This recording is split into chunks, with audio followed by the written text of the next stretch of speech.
Hey everyone, I felt so called to come on and talk about healing your past in order to get to a more blissful life and the importance of that, especially in healing any past childhood trauma or negative things that happened, because being codependent isn't going to create healthy relationships with future partners, boyfriends, girlfriends, husband, wives, and it's not going to create healthy relationships within your family dynamic either. And I was actually not originally planning on talking about codependency today. I was kind of planning on talking about the 4 agreements because that's come up for me like talking to a couple of people today. And then I found like a cool post that I had like a memory of it and put it on my stories, and someone else was talking to me about it. So like I was totally looking at my bookshelf to be like, do I have the 4 agreements around? I totally think I gave it to a friend, but I was looking for that, and this book like totally stood out to me, and I'm like, okay, I need to talk about codependency. There's someone out there tonight who needs this message. So Melody Beattie's books are awesome. There's a trilogy. The first one that I read, I'm pretty sure, is Codependent No More. But she has other really awesome books, and that was really awesome on my journey because in 2015, when I was starting to like burn out at my corporate job through the employee assistance program, I was able to go to a counselor who was into spiritual stuff and actually became my Reiki level 1 practitioner that I learned from my teacher. And it was really interesting because she was showing me all the ways that I was codependent in my life. And before talking to her, I had no idea what codependent was or what codependency is or anything like that.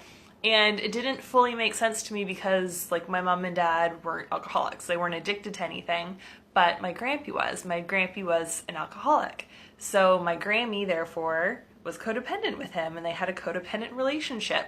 And then my mom, seeing a codependent relationship, had those codependent tendencies. And then me seeing my mom and how a mother woman should act and behave, I developed codependent tendencies and habits in my life as well.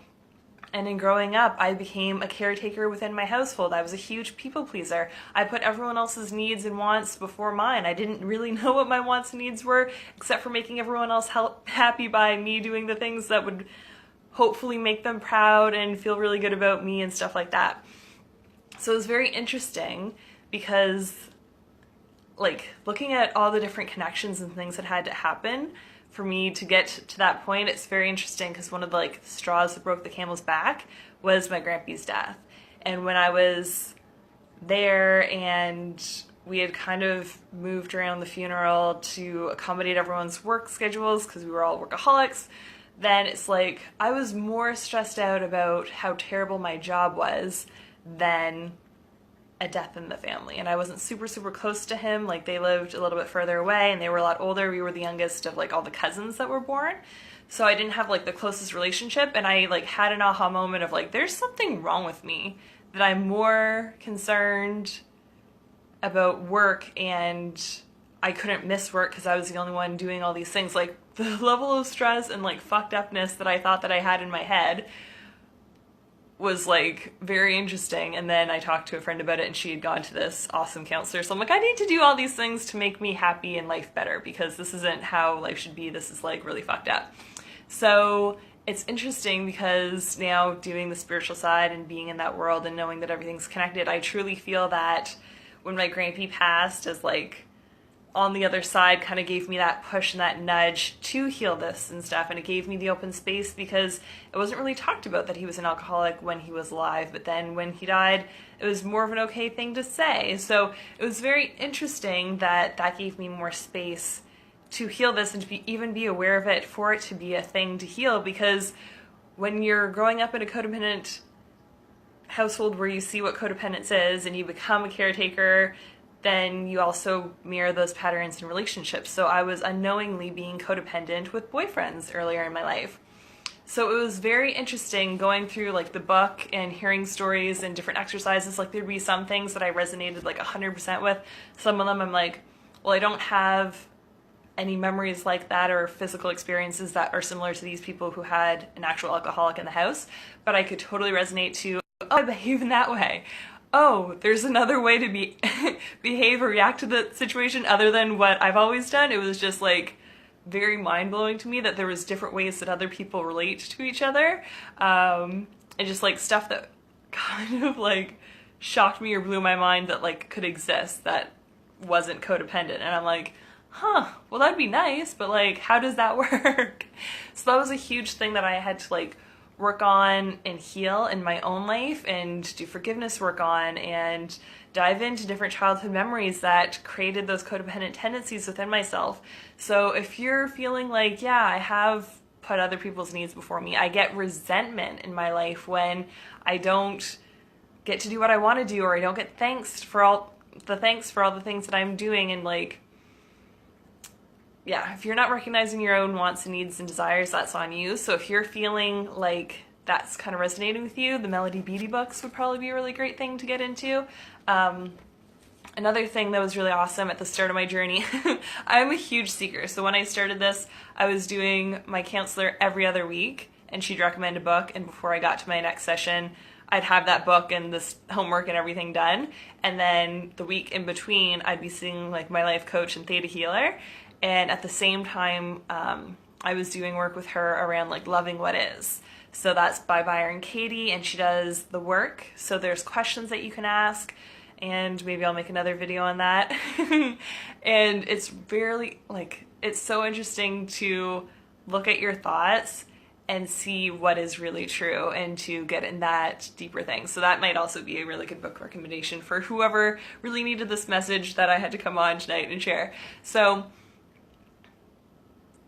yeah, like Melody Beatty's work's super powerful too, so I really recommend doing that. Not that you'd have to do both Melody Beatty and Byron Katie at the same time, but yeah, I feel like definitely there's someone who needs one and someone who needs the other. So whichever one you're looking for, I'd highly recommend going on like Audible or like your public library or Amazon or something, and like typing it in and seeing kind of which book resonates with you, because that might be very supportive for you on your journey right now.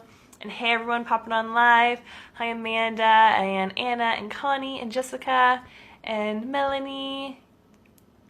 Ooh, we have two Melanies, and Carl and another Melanie. Hope you guys are having an awesome night.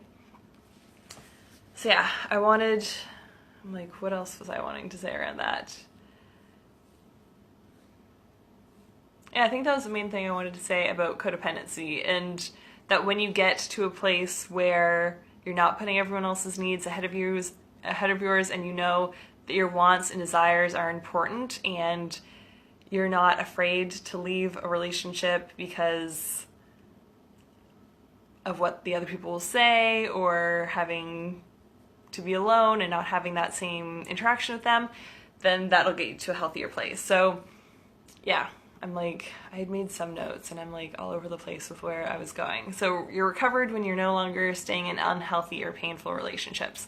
So I also feel that you're recovered when you love yourself and you have a healthy appreciation of who you are and all the awesome things within yourself, and that you can like say I love you in the mirror, and you're not going to fall into that old behavior pattern of putting other people before you, because you understand your wants and your needs and desires, and that you love yourself, and that you are going to prioritize it because you are important, and that you have like a deep love and commitment to yourself, so you're not going to be putting just other people ahead of it, that you understand that you're very important, and that you don't need to put your wants or needs or desires on the back burner, and that ideally you're going to be in a partnership that's loving, or like a conscious relationship where you guys are growing together and committed to helping each other be the best, most loving versions of yourself. And you can totally do that. Like, conscious relationships are awesome.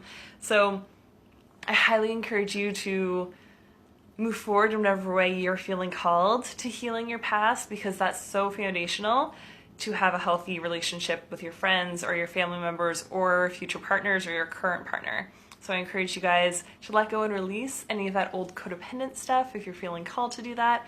I'm really excited about From Broken to Blissful. That's going to be my 1-hour masterclass. So we're going to be talking a little bit about the importance of healing your past, so your past wounds or trauma, or doing that inner child work in that 1-hour masterclass, and that's going to be February 11th. That's Monday night at 8 Atlantic, 7 Eastern. So I'm so excited to be launching that. I also have my free community Bliss that I launched on Friday, and that we have like 70 members in already. So I'm going to be talking about all things self-love, self-care, sexual empowerment, healthy relationships, feeling super awesome, and empowered being single or in a relationship, having conscious relationships. So I'll be sure to put some links in the comments below if any of that's resonating with you guys. And I'm sending you guys so much love and hope you have a great night. Bye.